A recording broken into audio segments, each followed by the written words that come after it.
Welcome to this panel titled Lord of the Rings in 5 Pages. My name is Jim Peterman, and we have two other guests here today. I'll let them introduce themselves in just a moment. This panel came about as the result of a piece that's being performed later tonight. The first movement of my first symphony, the Ainu Lindale, which will be performed at 7:30 at the Philharmonic Concert. I'm Sadie Suela. I translated and wrote the lyrics for the Ainu Lindale. I'm Professor Greg Welter, and I'm a member of the religion department here, and I regularly teach a course on Lord of the Rings as a theology course, way to read the Lord of the Rings and get your theology credit. So I'm very pleased to be here to help us talk a little bit about the Ainu Lindale and think through a little bit about Tolkien and his world. So what we imagined this panel to be is to each talk a little bit about our involvement with the work that Tolkien called the Ainu Lindale, as well as the symphonic presentation of it this afternoon, later this afternoon or evening. And so I wanted to start out with a little bit of framing of the text itself. We have a bit of it projected up here. In case you've never read the piece, it's the first entry in Tolkien's 1977 Silmarillion, which is a posthumous collection of his writings. And it is a pastiche of many different efforts, five in fact that we know of, that he authored over the years. And my sort of proposal or claim to get us into it is to say that if you haven't got time for the Lord of the Rings to read the entire thing, you can read it in 5 pages, which is to say that the entire thing is summed up in a way in this story, the Song of the Ainur. Now, Tolkien labored on this creation story long before he had even imagined the Lord of the Rings or had even heard of hobbits.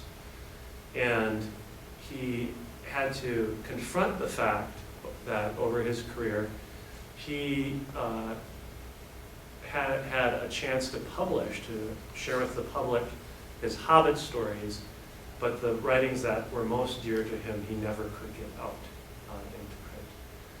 And so in 1938, when his Hobbit was a smashing success, his publisher quickly followed up and asked him to write more stories about hobbits. And he spoke to his publisher and instead said, well, I've got these other stories, the world in which the Hobbit is set, that I really would like to publish, to offer instead.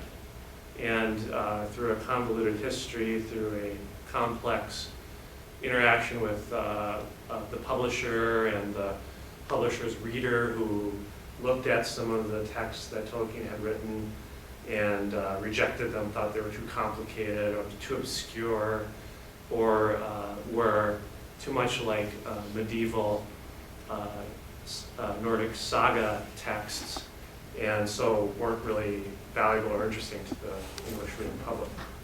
And so he turned instead to draft and start writing The Lord of the Rings, which ultimately was a smashing publication success even to this day. And once that Lord of the Rings had been finally completed, accepted, it was printed, and everyone was very excited about it, and the publisher wanted more and gave him the green light to publish more stories, more texts that he had been working on. He never was able to fulfill that demand. And so to the end of his days, when he returned after the Lord of the Rings to the stories that he had written from a very early age about the world we know as the Middle Earth, he never was able to make good on that promise, to make good on completing a lot of those stories. Mainly because of one thing: those blasted hobbits. Hobbits both made Tolkien's life and ruined it. for many people, The Lord of the Rings is synonymous with hobbits. And in many ways, the way most people come to know The Lord of the Rings is through the hobbits, through Bilbo Baggins in either the children's story or through the ministrations of Frodo and his friends in The Lord of the Rings. However, hobbits are hard to fit into other stories. Hobbits are hard to square with the large-scale machinations that Tolkien had constructed over the years. He wrote love stories between a man and an elf. He wrote long struggles of the elves to maintain their homeland in a form after exile from paradise. He wrote long and complex stories about the fall of human civilizations. But hobbits messed it all up. Hobbits were the way that he got into the published world to communicate his sagas with the world. But he had to work after composing The Lord of the Rings. He had to come back and to try to figure out, how do I make sense of this world? How do I make sense of this world that birthed these strange creatures known as the hobbits? And so he left uncompleted the story of the creation of the world. He left uncompleted in fragmentary form. He never resolved certain questions about how the world was, Middle Earth was made, in part because he couldn't figure out where to put hobbits. And he struggled with that. And so for him, the hobbits are the boon and bane of Tolkien's life. It's kind of heartbreaking to think that such a lovely creature as the hobbit, who has so many lovely meals a day, is so humorous and so sort of impervious to danger, more interested in breakfast than slaying evil, is somehow messing up this whole cosmology. And so I'd like to just make a few comments on how hobbits fit into this creation story. Now, the Song of the Ainur, as it would be known in English, is a creation story of Middle Earth that Tolkien had written from very early days. And it is presented to its readers as a kind of found document, which means it's got kind of a fake wrapper around it to pretend as if it's real. And so Tolkien, as a medieval scholar, put kind of a buffer around it, as if the story is a story that a man named Elfwine of England learned when he set sail westward off of Ireland in the 10th century of the Common Era. And he discovered an island that was populated with elves, and then these elves tell him stories about the creation of the world, and other stories about the struggle of the elves before the time of humankind, and so on. All the stories that become the Silmarillion. And so when Christopher Tolkien, Tolkien's son, took all of the stories that Tolkien had written and he was struggling to put into good order as the Silmarillion, he got rid of that wrapper. He got rid of this sort of connecting point that Elfwine of England was the one who discovered and then translated and put to English these stories. And so these stories tell of the beginning of the world, of Middle Earth. And if you're not familiar with them, briefly, these stories in various forms are the creation of the world by song. We'll hear more about different elements of that, the creation of the world by song. And for me, the most important element, the way that Tolkien sorted out how hobbits play a role in this creation of the world, is that when you look at the creation story, usually when we think of creation stories, we think of something that happened long ago in the far recesses of time, something far removed from the present day. The creation stories, and Tolkien envisioned this for this role for his creation story, the Song of the Ainur, to be not only a description of the origins of the world, but also a statement about the present day realities, about the world today. And so for him, the creation of the world is not simply created by Tolkien's God, creating God, the one, Iru or Ilúvatar. Rather, the God who creates the world has created all these other beings, all these other powers known as valor or Anur. And in their creative power, he invites them, God invites them to imagine things, to imagine a world. God doesn't outright fashion a world and then stick all these beings in it. Rather, God creates all these other heavenly beings and then invites them to fashion a world, how best they fit, after introducing them, sort of teaching them how to play music and fashioning several themes. This creation story is an ongoing one. Tolkien considered the function of art to be what he calls sub-creation, to create other worlds than this one, to create worlds that have the kind of belief and reality that you can just enter. You can imagine how one could live this way as a hobbit. One could live this way as an elf. That the world is filled with language and history and culture. And so for him, art creates another world that is in some sense real. It's a secondary world, a world that is an extension, an ornament, an expansion of this one. And Tolkien's creation story is part of this imagination, that the Anur sing a world, they imagine a world, they kind of get together and in some versions of this story, different Anur think about water and think about how awesome water is and what kinds of beings would live in water. And so they play different themes, they kind of play around with this different dimension. Well, then there's another Anur who's more interested in fire and thinking about how fire and water can mix together and make steam and air and clouds and sky. And they just sort of imagine this world. And then their hearts start getting a hunger for this world. They start wanting it to be real. The imagination is expanding and adorning this world in such a way. And then Iluvatar comes back in the final fragmentary version of this creation story and says, guess what? This is so. And then bam, Middle-earth comes into being.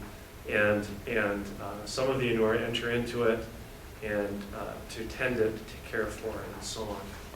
And there are several other themes which refer to the emergence of humans and elves in Middle-earth. But like most things, hobbits are left behind. If you have read The Lord of the Rings, you'll note that most of the people that meet hobbits are kind of surprised at them. Like, what are you? Or they realize they sort of have heard fairy stories about hobbits when they were little. The Faramir talks that way when he runs into Frodo for the first time. I thought, you guys are fairy tales, you know, here you come to life. The Riders of Rohan have this kind of sense about the hobbits that they are kind of, they're stepping out of a dream. And of course, there's the remarkable interaction of the Ents with Treebeard with the hobbits. Very surprised by them. I don't remember, he doesn't have a word for them, does he? Is that how orc. What? Little orc. Yeah, he calls them the little orc.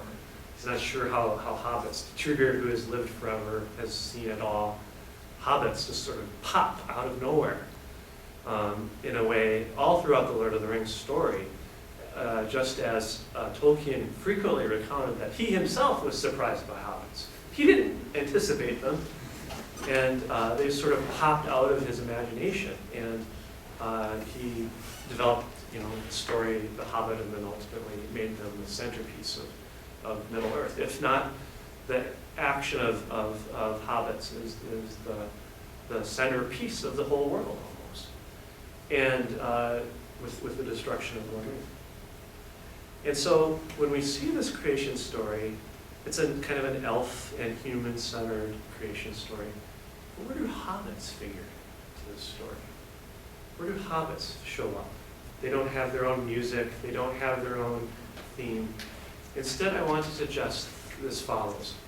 Because the song of creation the Song of the Ainur, weighs everything on the freedom of creation to subcreate, the surprising, the unexpected to emerge, the unknown to become crucial, the unheard of race known as the hobbits, to the smallest, littlest ones who scamper out of sight.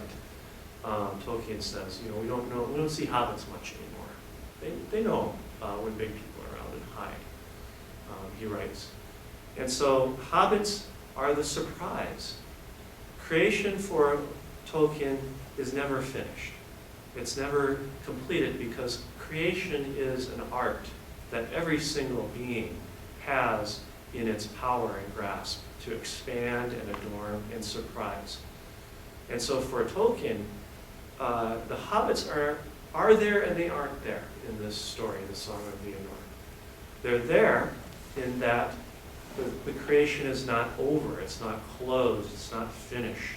Rather, it waits for all artists, all beings to add somehow to this song, add in some way to adorn the world just a bit more, to add to it, to see to the fashioning of one more leaf or one more accent. And so hobbits are there and they aren't there. And so I suggest that hobbits are present in the Song of the Ainur by being the essence of freedom, the chance to surprise and turn on a whim, turn on a moment. Frodo is the one who destroys the ring. And in another sense, he is not the one to destroy the ring at all. If you recall the end of The Lord of the Rings, he is an utter failure because he takes the ring at the moment to throw it to Mount Doom, to destroy it forever, and takes the ring for himself and refuses to destroy it. He is a failure as the bearer of the ring at the very final moment, and it is only Smeagol, Gollum, who manages to wrest it from him in that struggle fall. And so afterwards he is known as Frodo Nine Fingers, and his absent finger is the mark of his sort of weird triumph. He's not really a victor, he's sworn of a victim at the end. And this is a moment that is part of Tolkien's fiction that is embodied also in the Song of the Ainur. This turn. All of the narrative of The Lord of the Rings is filled with these weird turns, these surprises, these unexpected happenings, these, so to speak, happy endings that you can't count on. No one can predict how the Riders of Rohan will succeed or fail. And no one can know that happening upon and pulling out some ancient swords will turn out to be the ruin of a Nazgul on the battlefield, or that a woman will hide herself as a man and ride triumphantly in slaying that Nazgul, helping to slay that Nazgul at the end. These little things Tolkien called eucatastrophes, turns of joy that are utterly unexpected. And so the Song of the Ainur is a way of answering the question, what kind of a world has events like this? What kind of a world has hobbits in it? What kind of a world has turns of joy that are happy endings, but no one could ever predict the outcome? This is what I think, what I hold the Song of Ainur does. And what it does is it enables a world of creative freedom and artistry, and it allows for this unexpected turn that Tolkien called eucatastrophe. So that's a bunch of my claims, and we can talk more about them as we move through the discussion. But I'll turn to our fellow panelists who have contributed in their own way to thinking through this Song of the Ainur. So I don't know who else wants to. Well, I'm going to start with a little bit of bibliography, or biography rather, that this whole project came to me in the form of my best friend in high school, Jake Hudson. We were both composers and we enjoyed giving each other some projects to do. And once in jest, he said, you should write a grand macroscopic symphony based on the Ainulindale. And we laughed and thought it was just the funniest thing ever, because who could possibly write such a gargantuous work. But that kind of planted the seed in my mind, and eventually I started thinking about it and started the writing process after a lot of research. I worked over instrumentation for quite a while, struggled with that. Through reading the text, there are 3 themes described of Iluvatar, and then Melkor, who I don't think you mentioned. I intentionally Okay. stepped aside from it, because I knew you were going to. Okay. Melkor was the first Ainur mentioned in the Silmarillion who had thoughts of his own before the others. He had the most gifts of creativity among the Ainur, and he had a burning hunger to dominate over something. He wanted something to call his own, which I think we can all relate to in some way.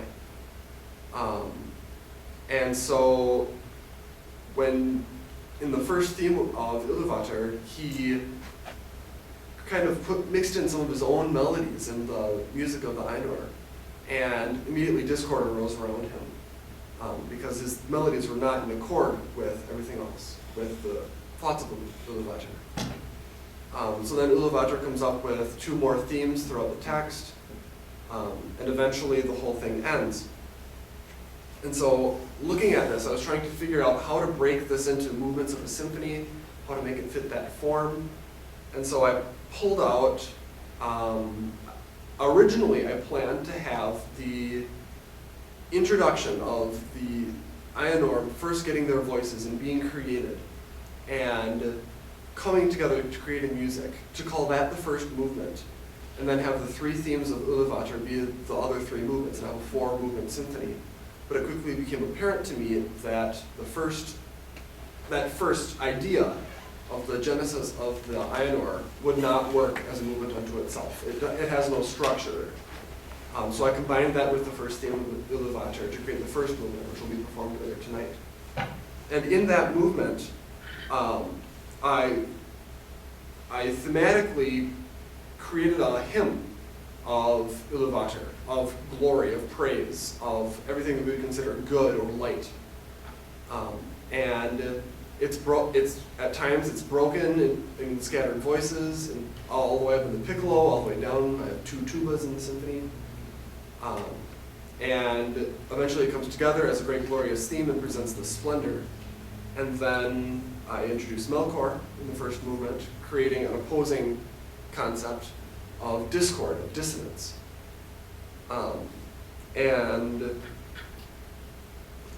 use these 2 themes to generate the first movement. Then in the second movement, I address the second theme of the Silmarillion, that's mentioned in the Silmarillion, and other texts. There isn't a whole lot of information on that, so I drew from other texts that describe just the Ainulindalë in general, that describe the creation of water and earth and fire and wind, and just took those 4 elements that we all know and love, and made them the 4 foci of the second movement, with earth, fire, and wind kind of presented at first in their own little area, and then water, which Tolkien had a particular affinity for, kind of unto itself, with its own purity that's not blemished by Melkor. Melkor's theme from the first movement is quite present in the second movement. And then the second movement ends with a very dark section that Sadie will talk about later. Then the third movement is the creation of life. I introduce a new instrument for this because the text says that only Iluvatar alone knew the theme of life, of men and elves, called his children, the children of Iluvatar, which is the title of the third movement. So he alone knew these themes, so I had to introduce Iluvatar himself into the music. So to depict him, what better instrument to depict God than a child? So I have a boy alto singing the words of God at the start of the third movement. And so then I tie that together, kind of an outline structure for the 3 movements. First 2 movements are basically completed. 3rd movement is well underway, and I hope to have that finished soon. I tried to interpret the text as literally as possible in the genesis of this music. With one notable exception, I had to deviate from the music in that at the end of the first and second themes of Iluvatar, before the next theme is introduced, there's chaos in the music, and it ends abruptly when the next theme is entered. Well, a movement can't stand alone on its own if it ends that way. And this performance wouldn't be happening tonight if the first movement had no closure. So I had to modify that a little bit and put some closure on the first movement. I struggled with instrumentation a lot. When Jake Hudson first mentioned it to me, the plan was for it to be for 2 orchestras with large wind sections, 2 choirs, organ, and a children's choir. Roughly 1,000 people. I am human, I am mortal, I will die someday, and I will not finish such a piece in my short lifespan. So I chopped it back and eventually weaned it down to just for 1 orchestra and 1 choir. I strongly felt that it needs a choir in it to express the voices of the Ainur. The voices are mentioned several times in the text. The voice is a very direct way to communicate through words, and just the sound, the timbre of the human voice just connects to us in a way that other instruments can't. And so it was very important to me to include a choir. And so if I'm going to have a choir, I need to have a text. So I struggled a bit with finding a text for this, and I eventually decided that I couldn't do it on my own, and I needed help. So I turned to a good friend of mine, Sadie. Okay, so I'm going to start by talking a little bit about Tolkien as a linguist. So I was looking at Tolkien's biography, and I came across this little story in it, and this is actually from a letter that he wrote to the poet Odin. So it's about the first story that he ever tried to write, which was about a dragon. And so this is from the letter. I remember nothing about it except a philological fact. My mother said nothing about the dragon, but pointed out that one could not say a green great dragon, but had to say a great green dragon. I wondered why, and still do. The fact that I remember this is possibly significant, as I do not think I ever tried to write a story again for many years, and was taken up with language. So Tolkien very much enjoyed studying language from the time that he was a boy, and on his own initiative, he studied many different languages and became fluent in many of them. And he continued these studies as an undergraduate and beyond. And as a child and as an adult, he also loved to invent languages and invented many of them. What he said that he really loved about language was the look and sound of words themselves, more than the scientific structure of language. So when he was an undergraduate, he started to learn Finnish, and he really fell in love with it. He thought it was just a beautiful language. And that was what inspired him to start inventing a new language, which would later become Quenya. So it's loosely based on Finnish. So because he studied languages so much, he had this understanding of language as a very dynamic thing. So when he would invent languages, he would sometimes invent them backwards, in that he would come up with earlier versions of words for words that he had just made up for his language and give them a historical context. So eventually he started writing poetry in his most complete language, which would later become Quenya. So once he started writing poetry, he felt that he really needed a context for this language. He needed a race of beings to speak it, and that's when he came up with the elves, and which would later lead to the creation of Middle-earth. So the whole creation of Middle-earth was really based on this love of language and this invention of this language, which is his real language. So there are about 25 languages alluded to in Middle-earth, some of which are more complete than others, with the most complete being the two Elvish languages, Quenya and Sindarin. So a little bit of the background of Quenya within the story is that later in the Silmarillion, after the creation of the world, the elves enter into it, and they meet the Valar, or the Ainur. And Quenya is the language that they developed to communicate these two different races.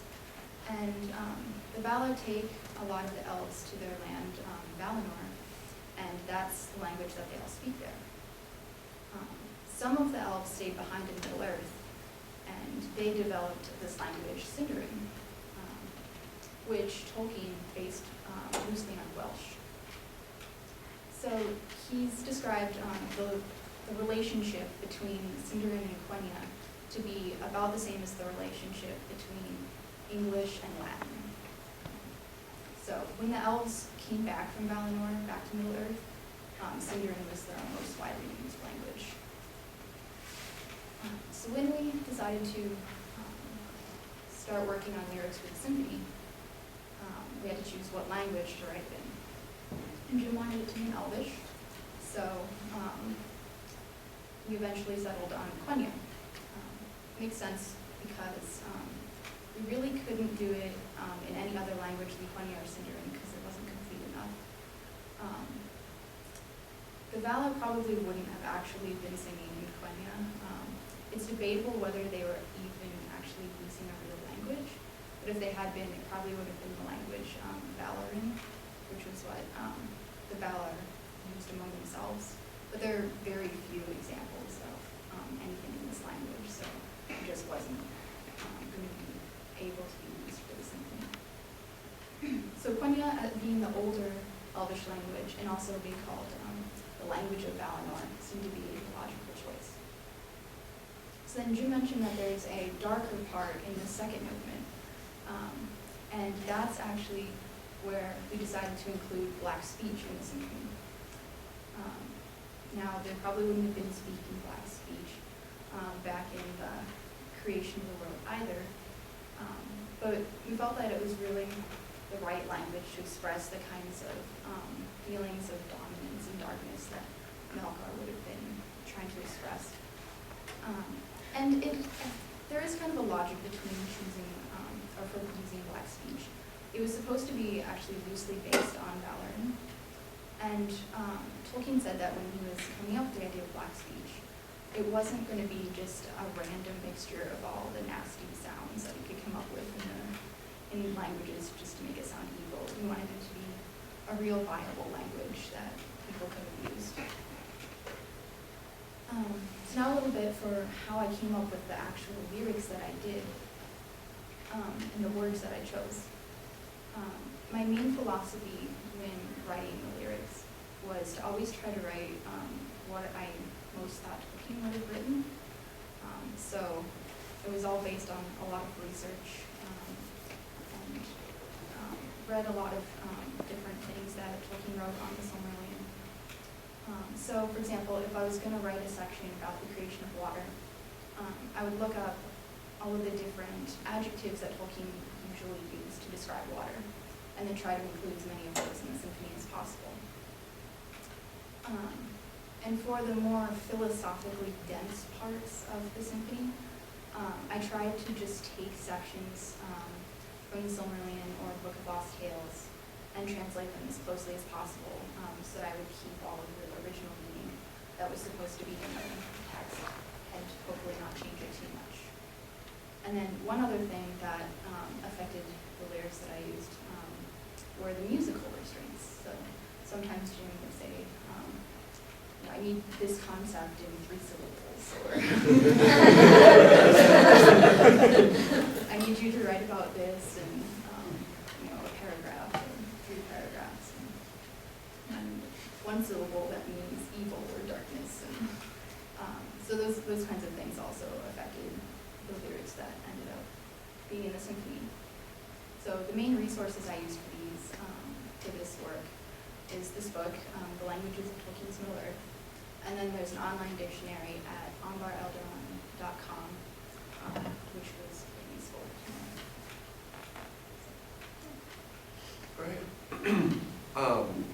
as we were working through this, writing the lyrics and coming up with these concepts for the symphony, it became quite apparent that the symphony, the text, the Anu Mandalia itself, isn't simply the creation of the world. It includes many other things, including men and elves, but not hobbits. And so the main thing that popped out to me personally in reading this text was the struggle of good and evil within it. Those two words are never used. He just talks about, Tolkien talks about the dissonance of Melkor versus the unity of the other Ainur. And so we struggled with those concepts and trying to figure out what exactly is Tolkien saying in here. In the first movement of the symphony, we create these opposing forces that contend against one another. Tolkien uses all sorts of violent adjectives to describe this. Straight away discord arose around him. Their thoughts were disturbed and their music faltered. And a raging storm as of dark waters made war upon one another, and endless wrath that would not be assuaged. And so I tried to musically depict that, but we're wondering, where is this going? What's the point? What is he trying to say here? And looking further down, after the music has ceased, what really pops out is when Iluvatar says, "Thou Melkor shalt see that no theme may be played that hath not its uttermost source in me, nor can any alter the music in my despite. For he that attempteth this shall prove but mine instrument in the devising of things more wonderful which he himself hath not imagined." And later on he says, "And thou Melkor wilt perceive all the secrets of thy mind, and wilt perceive that they are but a part of the whole, and tribute to its glory." So the question then becomes, if we have an all-powerful God, Iluvatar, who is all-loving, he clearly loves his children. In the Book of Lost Tales, he weeps at the birth of his children into this turbulent chaos. Then how does evil exist? Why does he permit evil to exist in this world? And so that's what we searched through in this piece. That's not a new concept. That's the Augustine dilemma, the problem of evil. We did some research into that, and not a whole lot. We're not experts, so please don't drill us on our Augustine philosophy. Maybe Professor Walter is, I don't know. But we did a lot of searching into that to figure out what is the role of evil in the world? Why is there this dissonance in the music? And so there's this idea that Melkor is just propounding Iluvatar's ideas unknowingly, that through Melkor's own creative concepts, he's just adding to the music and not just creating this horrible dissonance. And so there's some kind of divine plan going on here. And so we had to come up with some kind of word or phrase to encompass all of this violence that has a meaning, some kind of divine will, some divine plan. Okay, so Jim said, I need a 1 to 3 syllable word that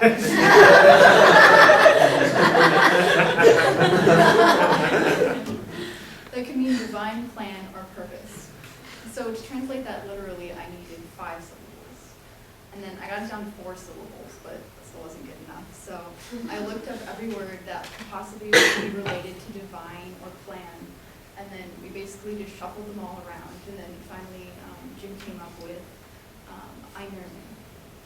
So Ein means holy, and then Irmin means active will.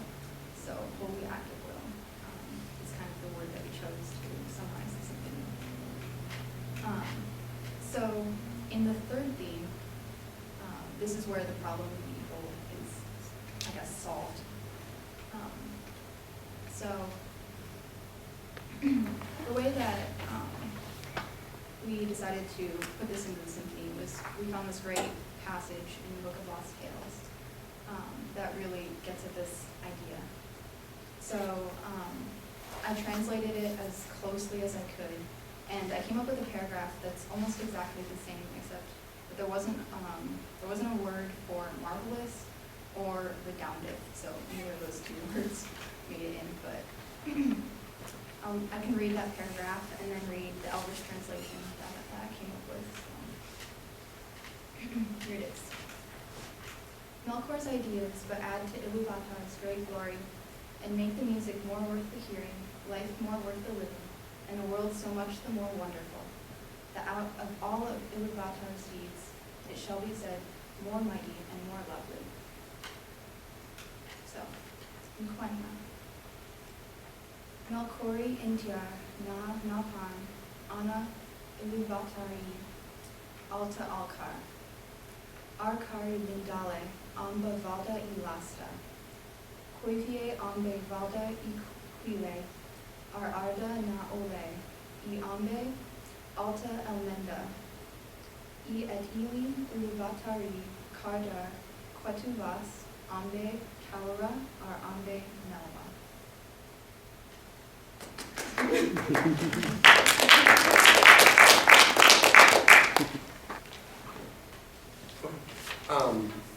And so that's kind of the concept that we came up with. The solution to the problem of evil is that evil adds a complexity to the world that is necessary for its beauty, for its splendor. That without dissonance, the world would all be one color. It would all be the same. And it's missing that other aspect without dissonance. And any musician knows that the most potent part of any musical piece are those moments of dissonance that release into the more wonderful harmonies that give a resolution in our own mind. And so in the third theme of the text, Tolkien describes the creation of life.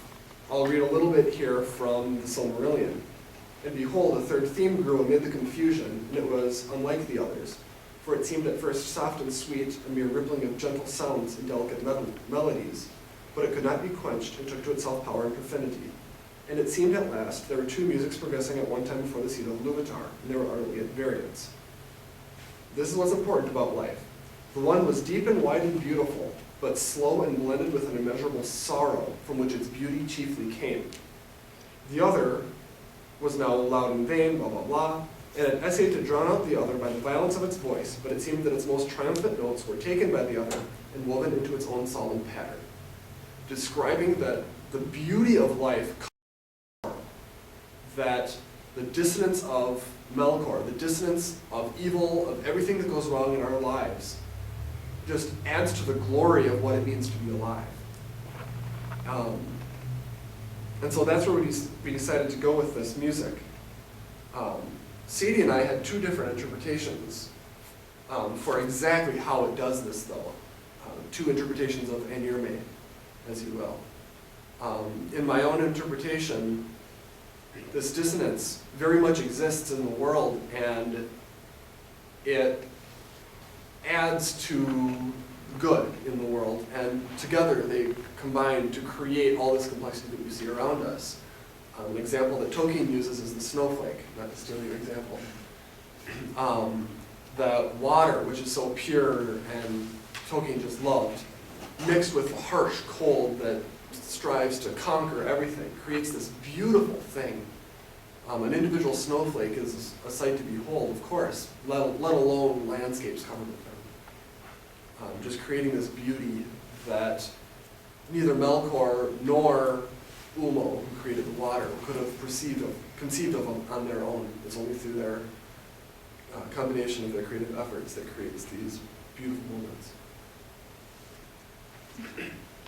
So, yeah, my interpretation is slightly different. So, Iluvatar allows the Ainur, even Melkor, to sing what they wish. So Melkor is allowed to bring this darkness and pain into the world. However, in my mind, his actual creation is not evil. It is his intention to dominate others and to rule Arda, which makes him the bad guy. So, for example, one of the things that he caused in order to dominate others was extreme cold.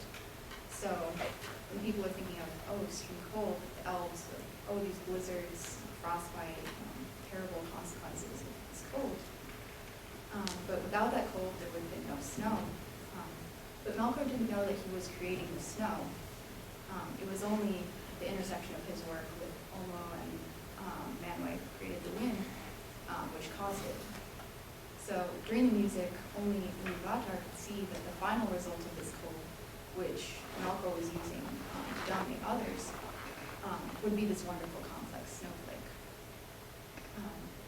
So what's the first thing you think of when you think of evil in Middle-earth? Well, the One Ring is pretty much the main symbol of evil.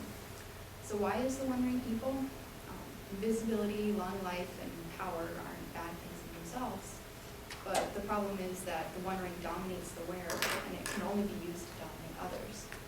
So, just another example of how this idea of wanting to dominate others and have power and rule things for yourselves is the real idea. My interpretation of what evil is in Middle-earth.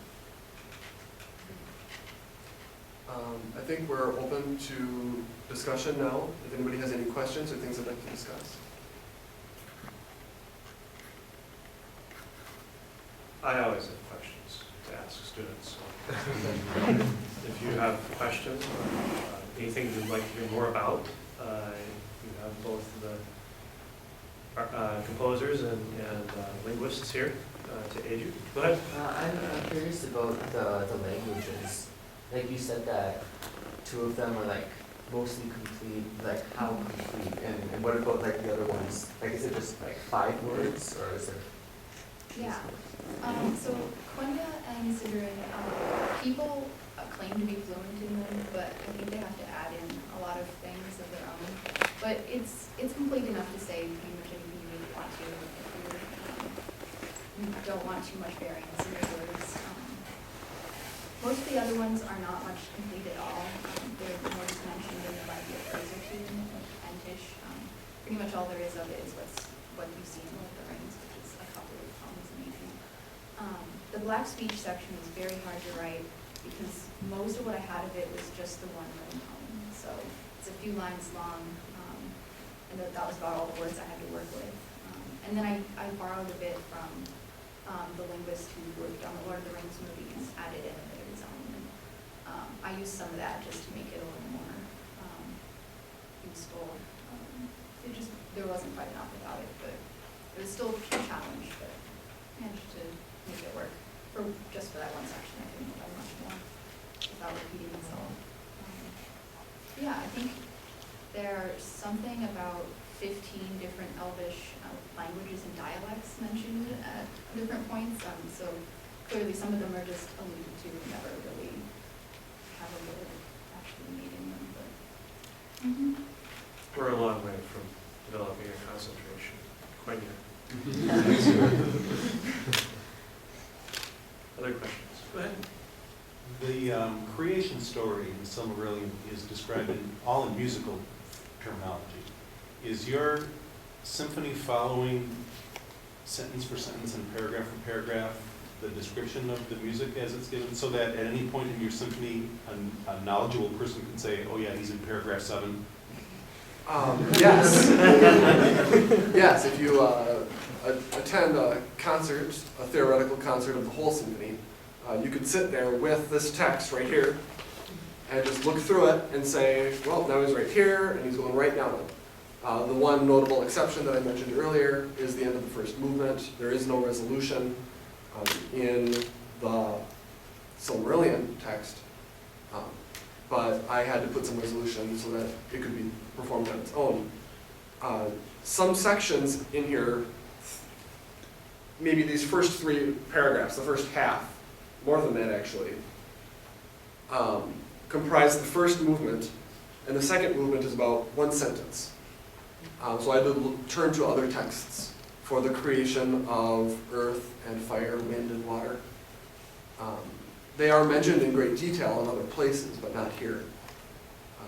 The works of Ulmo for water, Manwë for wind, Eule, I don't know how you pronounce his name, Eule, for earth, and then Melkor was the creator of fire. And then the last movement I definitely took a lot from here. That section that I read to you about the blending of the sorrow of life and the dissonance of Melkor, and blending them together and making it work musically, which was a tremendous challenge. I worked on the last movement last, not just because it was last, but because it would be the hardest. I had the most time to think about it and figure out how I would coordinate all of these. And actually, I've only told my roommate this so far. At the very end of the last movement, all of these themes are presented again simultaneously in their original key, and all the harmonies work out. The first theme of Iluvatar is presented in the key of A major, which is the key of the symphony, but then the theme of life is presented in the key of E. The theme of Melkor is presented in the key of E flat minor. The earth theme is presented in the key of D Dorian. And all of these different keys and different themes all line up so that all of their harmonies together create one bigger Einirme. Other questions or comments? So when we all listen to the symphony in 2 hours, is there anything that like we should be listening for that like we can wrap our minds around and think, oh yeah, this is that? Certainly. I have a moment, about 90 seconds, to address the audience before the performance, and I will mention some of the things then. Particularly, you can hear the principal trumpet player is my depiction of Melkor, the same way that the child is my depiction of Iluvatar in the third movement. And so when you hear that trumpet player play something different than the rest of the ensemble, that is his own creative process. And you can hear it spread. When he first plays a dissonant note, he's all by himself, and then the trumpet next to him joins, and then 3 more trumpets, and then all of the brass, until the entire orchestra is in chaos. But the choir, which will be presented as a brass choir tonight, we were unable to procure a choir in this busy semester. And so the brass choir, for the most part, sticks to the hymn of Iluvatar. They do occasionally play themes of Melkor, but for the most part, they're playing their own hymn, and even in the darkest moments of the music, you can still hear this underlying glory of our Father. I did have one. You mentioned dissonance, and that is really a reflection of evil. I'm trying to see in my mind how dissonance is necessarily evil. I mean, you're describing it as that, but there's suffering in the world, I'm guessing in Middle Earth, and that could be pain from sickness. And so I think that more is dissonance. But maybe like the dropping of an instrument be more like evil, a complete disruption to everything you do. It's just, I mean, what do you think about dissonance simply not being evil, but something catastrophic would be?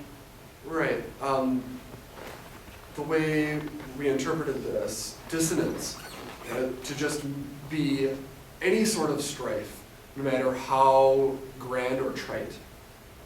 And in my program notes, I give that the noun evil with a capital E to encompass anything that can possibly go wrong in your life. Stubbing your toe, getting out of the bathtub, waking up to find your lover is dead. The whole spectrum. That's a spectrum. I mean, to answer your question in a different way too, though, Tolkien and evil is something that he tried to work out most of his life. He wrote the stories he did and found them to be miraculous and lovely, despite their pain and the hardship that the characters endure. And in a certain sense, for him, the question of evil is primarily lodged in the narrative first, and then trying to come afterwards and try to think, where do orcs come from really? Or why is it that there's so much pain and suffering? These are sort of after questions to him too. And a lot of the problems that come out of Melkor's music have to do with his attempts to wrest the music from others and try to force his own theme, in a way, on others. And that is something that Tolkien maintains throughout his entire writings, that what you could probably call evil is always when somebody tries to infringe on others' freedom of creativity, when you try to dominate or control. And so, the principal difference between Saruman and Gandalf is their use of power. Gandalf is a powerful being, no doubt, but his power is exercised in persuasive, kind of whispering along the edges, and he forces no one to take any step. Kind of a care, making it possible for Bilbo to pass the ring on, making it possible for friends like Frodo's friends to aid him along the way, whereas Saruman sees the ring as his ticket to defeat Sauron, or Saruman takes as a way to defeat Sauron through domination. So it's certainly each of us has different views on this and how to interpret it, but one of the major ways Tolkien sees problems is when people use their power to dominate and control. Those are the reasons why Melkor might be considered evil. Other questions or comments? You can put Quenya as your language on Facebook. Along with other. Centuries there too. Yeah. Jay Cousin is both. I